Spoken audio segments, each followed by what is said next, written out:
I came home, there was a man in my house. He had an artificial arm.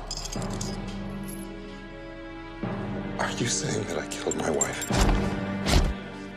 Are you saying that I crushed her skull and that I Welcome, shot my her? friends. Welcome to another aimless adventure here with Matt from the Duo Finds. We're in Silva, North Carolina today. Yes, that's how you say it. And why are we in the middle of the North Carolina woods? We found a train wreck.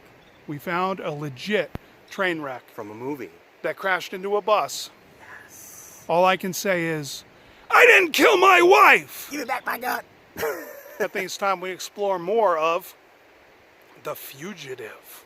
The one-armed man, I saw him. I didn't kill my wife. If y'all are coming down here, this is what you'll be dealing with. It's not super overgrown. The path seems to be pretty accessible down to the railroad tracks. Just watch your footing. You'll run into the occasional groundhog hole. I'd suggest wear long pants in case you run into any poison ivy or oak or any of the sumac or whatever else is going on. That quick walk leads you right to the tracks.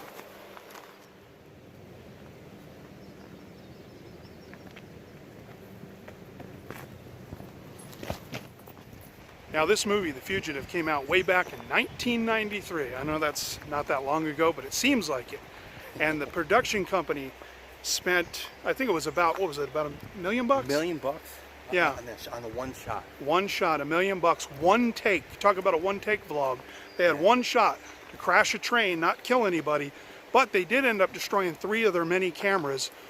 However, the one that is inside the bus, the actual one that's facing the train, not only survived the train crash, but it kept rolling for I think another like 40 minutes until the fire got put out, and they got all that footage, and that's what you'll see in the movie. Awesome.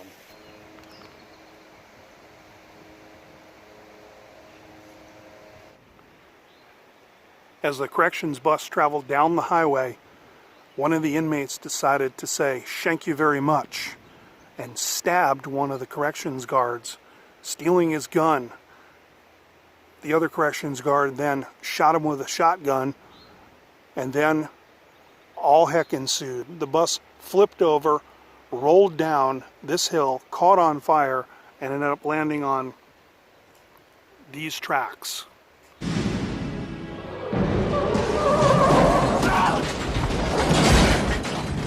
As the bus traveled down this road, one of the things I noticed, see the rusted guardrail? And then the newer guardrail. So what I'm piecing together, what possibly happened, is they went ahead and replaced this section of guardrail all the way down to where Matt's filming now, and rolled that bus down this hill. As Harrison Ford was scrambling about, trying to find the keys to unlock his arms because his arms and legs were shackled, he realized there's a train right there, barreling down towards me.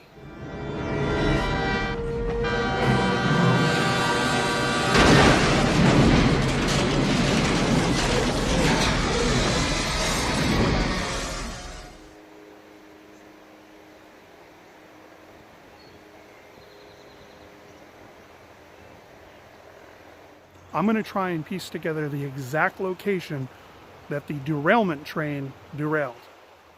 Now, as the train barreled down, you can see over here, the one in the foreground, that's the derailment train. The other one is the impact train with the bus. But watch this. Look what I found, partially buried.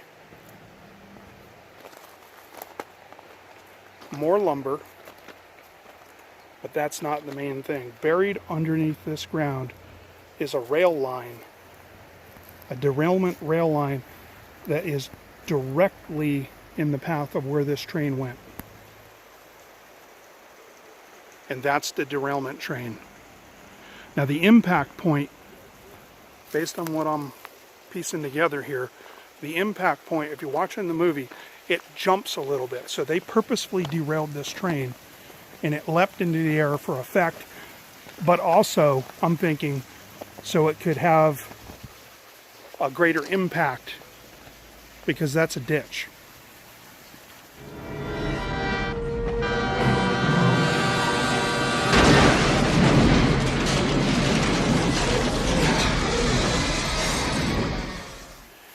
So I'm thinking as this thing barrels down, boom, derails, jumps, and it launched into that embankment right there.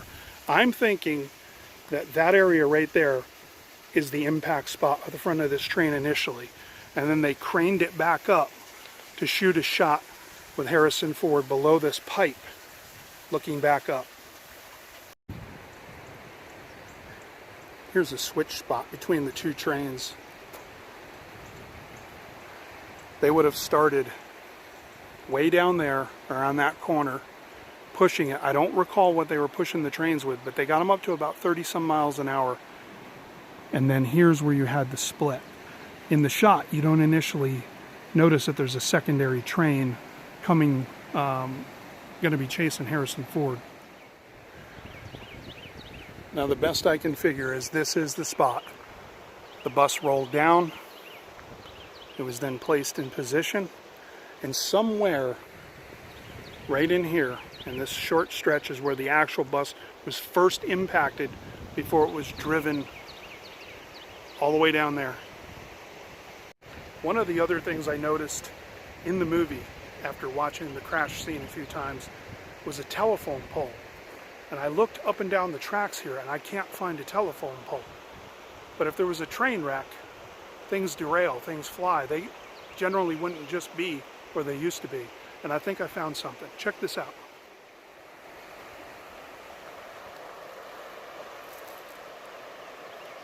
There's a telephone pole that's been knocked out of the ground.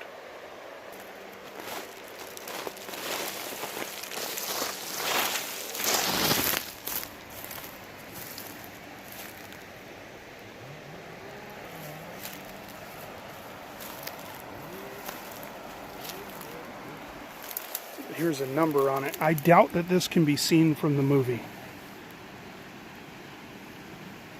1908 is the number on it. If anyone has any info on whether this is in fact the actual telephone pole from the movie The Fugitive, let me know. I believe this is where Harrison Ford hunched over, looking up from underneath the wreckage. Now you've got rocks and wire here. It's my belief that they actually put together a small wooden trestle right here. I can't get the exact angle because water, but I believe this is exactly where Harrison Ford was when he hunched down and he looked up in this clip.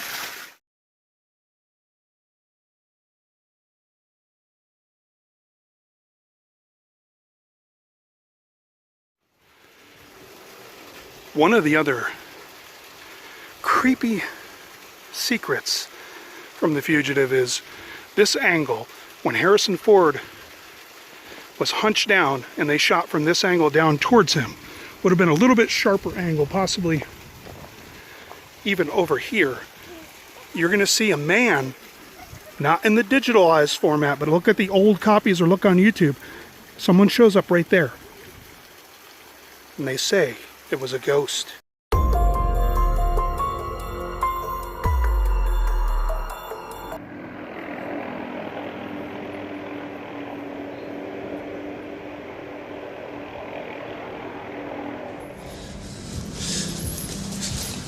All right, ladies and gentlemen, listen up. We have a fugitive that's been on the run for 90 minutes. Average foot speed over uneven ground, barring injury, is 4 miles an hour.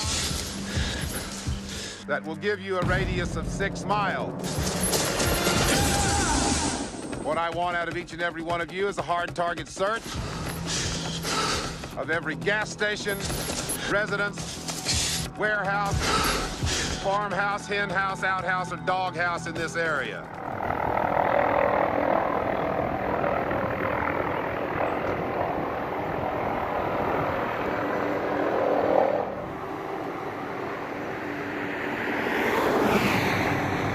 The search is on right now. Tommy Lee Jones is down there on the tracks looking for Kimball. choppers in the sky.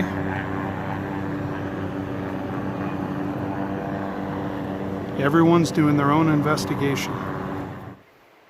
All right, y'all, that's going to do it from this one, from the Fugitive crash site here in, where are we at?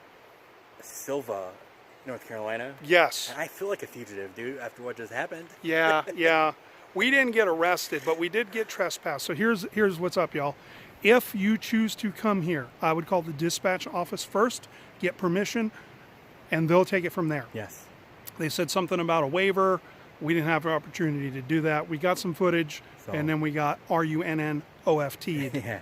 So Yeah, they were nice. They were nice about it. They weren't pushy or anything. So super nice people, and we're not saying anything bad. No, they were fantastic. Yeah, they were great guys. fantastic. So Yeah. I should have filmed quicker. Hey, that's the way it goes sometimes when you're doing a guerrilla video. Yes. Until next time, have a good one and adventure on.